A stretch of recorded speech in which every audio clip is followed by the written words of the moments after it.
Hi, okay, my name's Carl Thomas. I'm the extreme charity fundraising athlete person who's trying to raise a lot of money for Teenage Cancer Trust, okay?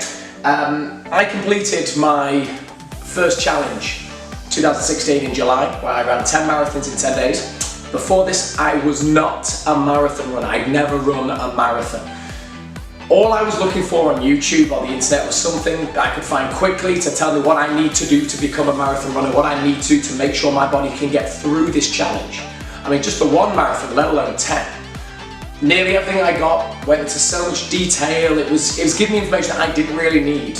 So these training videos that I'm going to be doing now on my channel, Carlthomascharityathlete, are all going to be about just what you need to know. You don't need to know about the propulsive phase of your push-off, of your run. You don't need to know that, but there are some certain things you do need to know if you're going to become a marathon runner. If you haven't done marathon running before, you do your first one, or like I did, and you're looking at doing some of these ridiculous back-to-back marathons and things like that. Okay, I'm going to help you with that on this channel, Carl Thomas, Charity Athlete. Okay, so rule one, whenever you're doing marathon running, rule one. Don't run anywhere unless you've done a rule one. Get your running gait analysed before you do anything. Don't go out and run. Don't cause your body damage because you don't know what you should be running in. And it's not the most expensive trainers that you need. Somebody say you need to buy the most expensive. You don't. It depends on what you actually need. When I did my challenge, I took 3 different pairs of trainers. The most expensive pair didn't work for me. Second pair were alright. The cheapest ones are brilliant. The most important thing you've got to do, get your running gait analysed. Now you can go to any good sports shops, UK-based, Decathlon, sweatshop, things like that, US-based, I believe they do it in Target now as well. All they do is they'll put you on a treadmill.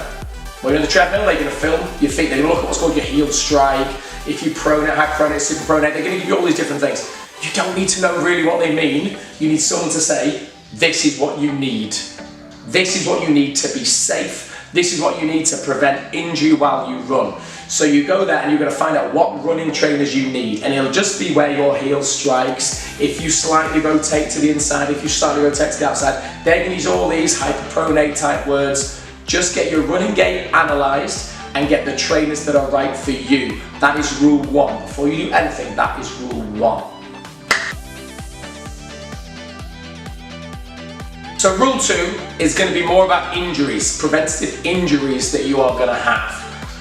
Certain things you're going to have when you start to run, alright? There's a few ones that are highlighted a lot of the time. The first one being shin splints. You will know what they feel like. They hurt down the front of your shins, they can hurt to your instep. That's generally what you're going to have because you're not used to running, so that's not a weird thing. Don't take to the internet going, why have I got this pain in my shins? That is normal. That's absolutely normal. So shin splints, one, you can relax about that, it's okay. There is something else you're going to get. I go into a lot more detail in another one of my videos, all about runner's knee. Okay, again, so many nice names for it. Let's just refer to it as runner's knee. Now, runner's knee is a bit different. Now, you only need one thing really to make it better, but this is one that's going to cause you a lot of pain, Again, I'm not going to go, if you want to see that, I'll break down about what it actually is and all the dangers that it is in your knee. I break that down in the video for this one. I'm just going to tell you how to get over it. When you get that pain in your kneecap, so you need something called a patella strap, that's what you need. When you get that really bad pain in your kneecap, which will happen when your kneecap is moving side to side, you just want to isolate it. That's all you want to do. You don't need it, you don't want it to be moving side to side. You want it just going up and down, nice and straight. That's what you've got to get. It's just about your kneecap moving around in a way we don't want it to. But luckily there's a very easy way to deal with it. You go onto Amazon, you go into any sports shop and you get yourself a patella strap, patella knee strap, or runner's knee strap. Any of those that go around. I'll even show you one. I'll make it easier for you so you know what you need to buy. 1 second. Don't go thinking you need something really expensive, you don't. These are all the same, they're all the same. All it is this strap here. Nice patella knee strap. Goes around the front of your knee. Hold your kneecap just underneath the kneecap, keeps it nice and straight. You go through the opposite side on the back of your leg, all the way through, up, until that is tight on your leg. Just so it stops your kneecap moving side to side, and it can keep everything nice and straight instead. This will alleviate pain from runner's knee instantly. Okay, now the second thing though, Don't keep it on all the time. When your body gets used to something like this, it will rely on it and it'll weaken that area. But only use it. When you get the pain, use this. When the pain starts to subside, you can manage your training more effectively. This is what you need. Patella strap for runner's knee. Okay, so very last one. People are gonna hit you with all sorts of craziness on diet. Diet is what you actually want and what you get used to running with. People are gonna say you need this, you need that, you need 1,000,000 potatoes before you do it. You can go with anything. Again, I've got a separate video going into a lot more detail on what it is that you want to get running wise. I started off very wrong. I was having sausages in there. I don't know why I was doing this, okay? Down the line, you go on to oats like your porridge. I think I was having muffins and things like that. I mean, that was fantastic. That worked for me. What you really need though is to be able to maintain it throughout your race, throughout your running. And if you're doing the 1 marathon, you can go for speed. And because I was going for 10 in 10 days, I was just making sure I could complete them. So the little things I had that saved the day were little flapjacks. Little flapjacks you can have along the run, okay? Just a little burst of energy to keep you going. You then tailor them in with energy gels, okay? Don't have too many energy gels. People have them every 20 minutes. I don't know if you've tried having all those at 20 minutes when you're doing 26.2 miles. It's not good for your stomach. You're going to struggle on that, especially with all that running and all that heel striking, all those very nice trainers that you've now got, and you can run faster because your knees are okay, you've got patella straps. Good thinking. No, I would go for something your body can stomach a little bit better. I would have those energy gels to give you a little boost when you need them, but a nice constant flow of carbohydrates in terms of foods that you like, little dense foods that you like. Flapjacks are by far the best for me, and they got me through the challenge very, very well. I think those are the main things that you need.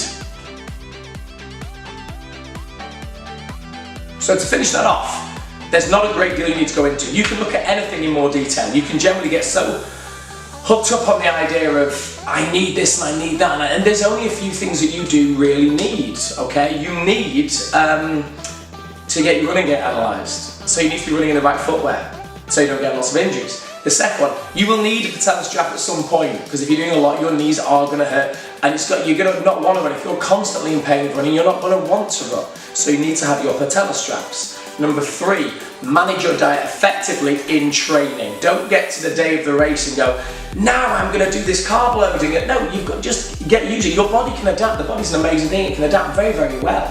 Those are the 3 things. They're the 3 important ones, okay? There's one more thing that you need. One more. And I'm not going to go into detail on it, okay? Vaseline. Vaseline. Okay? You'll see when you run. Friction, chafing, Vaseline.